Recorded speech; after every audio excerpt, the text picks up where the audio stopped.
Welcome back to Sidelines TV. I'm here today in Wellington, Florida at the Women's Championship Tournament.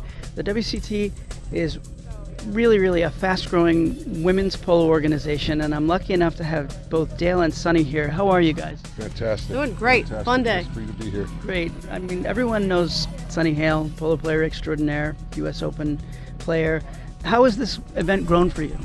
For me, especially today, to see to the level that it's become is amazing. But the quality of polo and the horse flesh that was out here, and then to see the next generation of girls in these junior, invitational with Adolfo Cambiaso's daughter, Julio Arellano's daughter, Sebastian Merlos' daughter, that's the future of women's polo. So to be able to put it in that venue and see that it's come that far, that we have that many groups.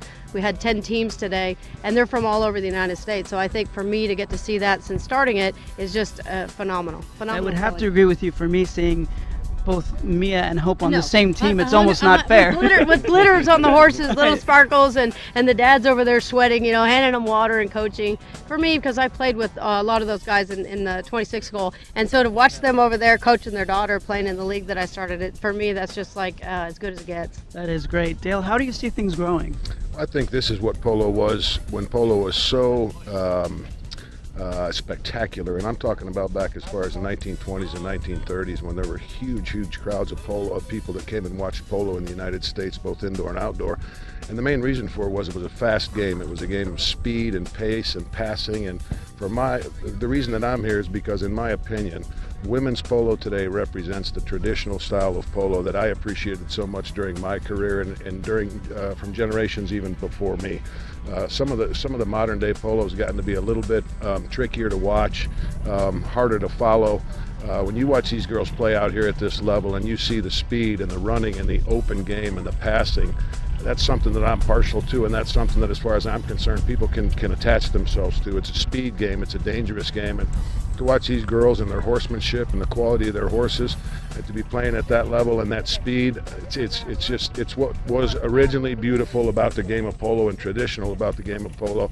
And as far as I'm concerned, it's the future of polo, regardless of the gender. I have to totally agree with you. Watching it, it's full open, it's non-gender specific, but for me it's so awesome seeing girls just rocking it, playing full open, unafraid, great polo. It's kind of like you, but lots of little you. Yeah, well, when I envisioned this league, I'd meet girls like that around the world, and I'm like, how can we put them all in one group? And so that's the basis for the WCT Women's Polo League, was to network all those people in the camaraderie, which is polo. And the whole concept is new friendships, good polo, shared passion, and I think we saw that today.